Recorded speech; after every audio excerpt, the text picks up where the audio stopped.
Take two. Fewer profanities. Paul's off to a great start. Like Paul walked out of his house. There were rainbows and unicorns in his front. He's just everything's going well for him. Everything. This is what it's like the day before a trip. You know this. You know, nothing works. Trying to see how much you can jam in a bag. You're going to forget something important. The key piece of technology you need doesn't work. You know? There was a beautiful... Also, just as an aside, in case we don't complain about this too much, we use this thing every single day, literally. Mm-hmm. I use it with the same devices every single day, literally. Some days I get up, and I mean some days every week, not some days like once every 6 months. It's connected to other devices for audio and video. Here's an idea, Microsoft. Lock it. It looks like you have used these exact devices 210 days in a row. Do you want to keep using those devices every day? Yeah, I do. Don't worry if I plug in an Xbox controller because I need to charge it. I'm not going to use that as an audio device. It's like, seriously. No? Too much? Yeah. There was a beautiful bit of poetry of, I told Paul he was on the wrong mic, and right as he was saying an expletive, Teams just like froze up and locked up on him. Yeah. No, that was part of the screw up this morning. It's like changing your microphone freezes Teams. What does Teams do? What is the point of this application? This is all it does. All right, good morning. So I just don't understand when stuff doesn't work. Mozilla shipped Firefox 96.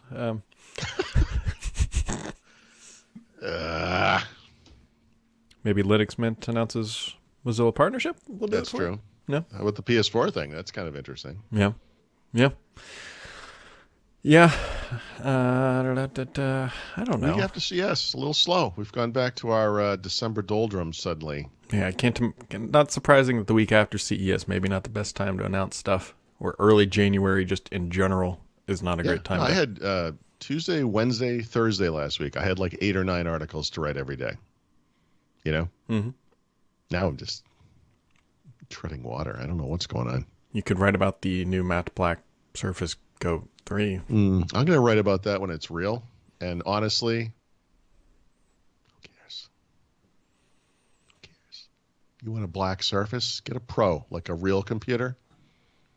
You know, not the doorstop you're going to be using 6 months from now. Anything else you want to crap on from Microsoft to get off your chest? You know, just to let it all They're out. crapping on themselves. They make all of the things I have complained about.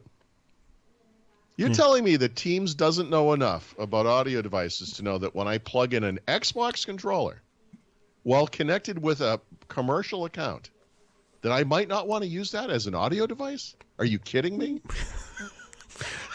Paul, they have common sense.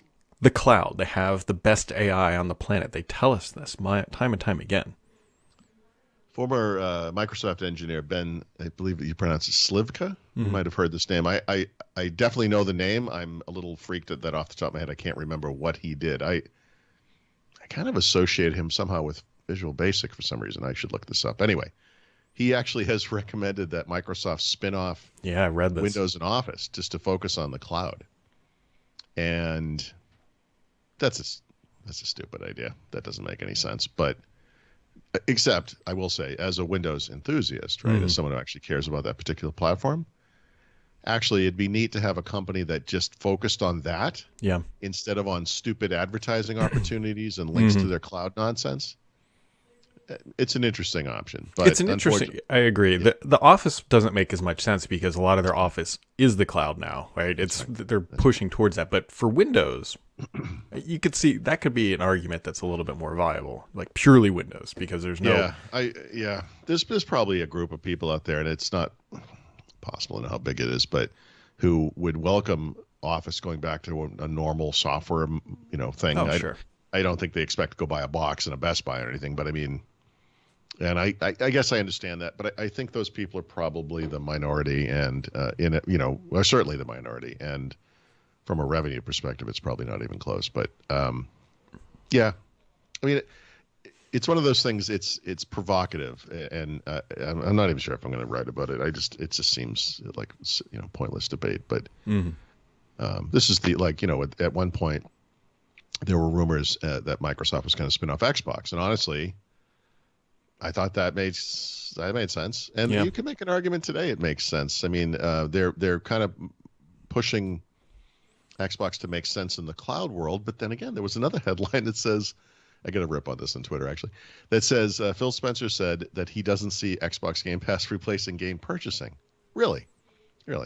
So do you see Netflix as replacing movie purchasing? Because it does. Yeah. Like, I mean, obviously. I'm Yeah, sure that's I know.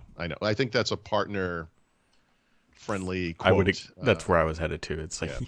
he's saying that, but on the back he's like, yeah, right. Like, well, because he doesn't have enough partners yet. You know, the Right. Activisions of the world. yeah, the EAs, have those not guys. Yep. have shown up to embrace Game Pass, right? Yeah. Yeah, and I keep waiting for those awful restrictions Microsoft's going to put on Activision for all their terrible deeds. But a lot of vapor over that one. You Yeah. know? It's just, oh boy. Anyhow, I'm having a good morning, Brad. I don't know what's going on. This would be a bad morning to write an editorial about something inflammatory. Well, you should, and then publish it and get on a plane tomorrow, just so nobody can contact you exactly. to talk you off the Well, cliff. I mean, for example, yesterday was that story about Google going after Apple for iMessage, right? Yep. Now, look, you only have to have a passing interest in the tech industry to understand the two sides to the story, right? Everyone, I think, is comfortable with the idea that Apple does what it does around lock-in and everything, and that they provide a service that just works, et cetera, et cetera. But it only kind of just works if you're only on Apple. And you have to be a little more immersed in this stuff to understand that, I guess, that Google has produced approximately 127 different messaging clients over the years. And we as technical individuals always hold grudges. Mm-hmm. So everyone has a real stick up their butt about that thing. I mean, they can't let that one go. But the central reality here is they're right. This should be an open standard. There should be an open a standard that is encrypted, that protects everybody and works equally across iOS and Android. Like Google is right about that, but this generates a lot of comments because people want to complain about Google. Probably, I haven't really looked at them yet. People want to complain about Apple because that's what we do. And it's, rather than getting to the substantive part of the conversation, which is like, actually, this is what should happen. And as we agreed yesterday, probably it's never going to happen. So there was a fun little, I can't take credit for this. I don't know where I read this. It was a long time ago. Mm-hmm. But somebody, it was in a book or something I read, said you only complain about the implementation of standards when you've lost a battle in the market. Yeah, that's fair. Yeah. But by the way, that's true, right? Yeah. I'm going through the history of Windows thing, and .NET, for example, which today is a bastion of open standards and open source, started off as a bastion of Windows only, and they talked about it like it was Windows and the web. It was. If the web was delivered by Windows servers, they left it open so that other people could implement .NET with great difficulty on other platforms, and very few people ever did. Mono was maybe the one big exception, and Microsoft bought them eventually, or bought whatever they became. But anyway, no, that's fair. But again, it depends on like how you think you lost the battle. I mean, like in this case, Google has more people using their messaging client than Apple does. There's no doubt about it. And Google is using the standard, which they're stuck with, which is MMS and S. Well, they're using RCS where it's available. But yeah, the cross-platform integration bit is, well, I think I made the case yesterday. I think it impacts people on both sides. Yeah. I don't know why Apple users wouldn't want to communicate more effectively with the rest of the world. I could throw a couple of reasons out there. Oh, okay. No, I mean Apple users, like not Apple. No, me. Yeah. Okay. They're dirty, unwashed math. No, okay.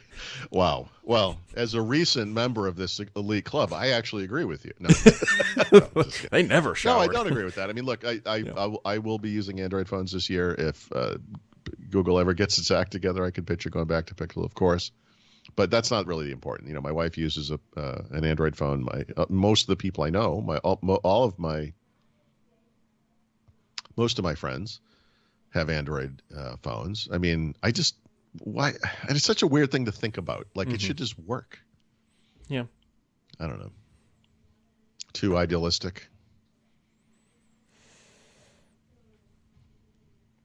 The only other bit of news on the agenda is we're going to ship an update for Start 11 today. Yes, very exciting. Yes. If you said Today, right? Sometime. yeah, today. a couple hours. Probably by the time most people listen to this, it should be just about Okay. up. So What's new there, Brad? what's new? I have no idea. If only I knew the people. The big one is folders. Right. We got a lot of requests to add folders to the Start menu, especially on the Windows 11 look and feel, and that's a big one. You can lock the Start menu, which we got as well. You can change app icons a lot easier. There's a bunch of bug fixes in there and some other good stuff. How do folders work in the Windows 11 version of the Start menu? Do they open in place? Does it have like a cascading? It drops down. So I see. Oh, it expands in place. Yeah. So it expands. So the way you do it is when it's open. So here's a UI challenge that we ran into. Mm-hmm. So what you might think of is like you open the menu and you just drag one icon on top of another, and that should create the folder. That should be it. That doesn't work because that's how you rearrange icons. And by doing that, it was creating a lot of confusion. It was just not great. So what you have to do is hold down Shift and drag on top of an icon. Then it creates the folder. So in an interesting cross-section of what we've been talking about here, I mentioned that I have been working on this History of Windows thing again. Mm-hmm. And I actually took the 2001 folder from my archives and copied it onto one of the laptops I'm bringing to Mexico because I wanted to have it available offline because, it's just easier or whatever. And in the year 2001, Microsoft, of course, announced the name for Windows XP in February, which I'll never forget. I actually have a key personal story about that event, which I'll write about. And then, of course, they did the countdown thing. Remember, they had the countdown clock on campus, right? And then, of course, they launched it in New York right after 9/11, which they went through anyway. I was actually curious. I had forgotten if they had announced another date and then pushed it back. But actually, I believe it announced on the date they had originally intended. And whatever, we'll get to that. But Brad Wardell, your boss, who I've known, I don't like hang out with him on weekends, but I mean, I've known the guy since probably the very, very late 90s. I recall interviewing him really early on. I have several things that I saved, which were notes that he wrote in what I guess I'd have to look at it, but they were like the beta news groups, where, of course, Stardock at the time was probably most famous for window blinds. Yep. And with a new version of Windows coming out that dramatically changed the Windows UI for the first time since Windows 95, he was, of course, kind of heavily involved in working on that and trying to figure out how that works in the XP world. And he had a nice little explainer that I saved because people, this is so typical of people. They misunderstand what things are. And they're referring to things as like themes or like, colors and stuff. And he's like, no, this is what it is. And he kind of laid it out. He was like, Windows Windows since Windows 95 has supported the notion of themes where you can color parts of the UI, et cetera. And those things are called themes, and you bind them together. You can have like a collection of themes that's like icon sets and color schemes and, icon font sizes and fonts, whatever. But he says, Windows XP introduces something called the visual style. And there are two visual styles. There's the classic, which is everything that includes all those themes. And then there are the things we saw in XP, which is there's one visual style. And it was codenamed Luna. I don't know. I have to look at it. I don't even remember if it had a final name, but it was probably just called the Windows XP style. But that XP style, that visual style, had three color schemes at launch. Remember, blue, olive. Olive was a classic. Yeah, and silver. And over time, they only released a couple more. But the original intention was they really wanted to theme the OS. What they found was it was very, very difficult to get things that made sense and whatever. They're just bitmaps, honestly. It was really poorly implemented. But anyway, Brad had written this like excellent and correct description of what these things technically were and how they were different. Because of course he did. He knew exactly. Right. He was working on a version of window blinds. And it was just interesting. I came across this yesterday, and I kind of just went through the list, and I was like, "Oh, what's this?" And then I actually spent some time just looking into it, and it was like, "Yeah, he was right." Yeah, still there too. Still shipping window blinds. Although we got to get it polished up for Windows 11 because it's a whole. Yeah. What that story you just said is now effectively playing out again with Windows 11 because they changed. That's right. Everything That's again. Right. And they changed the word. They changed the naming of things. I think themes unfortunately persisted through Windows 10 is basically Yep. what they were in the Windows 95 era. That collection of things, for they obviously the UI itself changed, but now in Windows 11, what do they call it? They actually call. I'm gonna look it up because I think they use the word, themes. And now themes in Windows 11, they are actually still that collection of things. That's kind of interesting. Well, I guess it is kind of the same thing. It's interesting. Like themes, I feel like themes in Windows 10 were kind of in the background. If they weren't as important, Yeah. and now in Windows 11 they're kind of promoting this concept again. Yeah.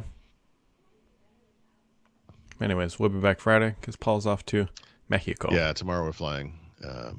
So yeah, I'll be around Friday. Well, hopefully I won't be quarantined somewhere on Friday, but yeah. Or in jail. All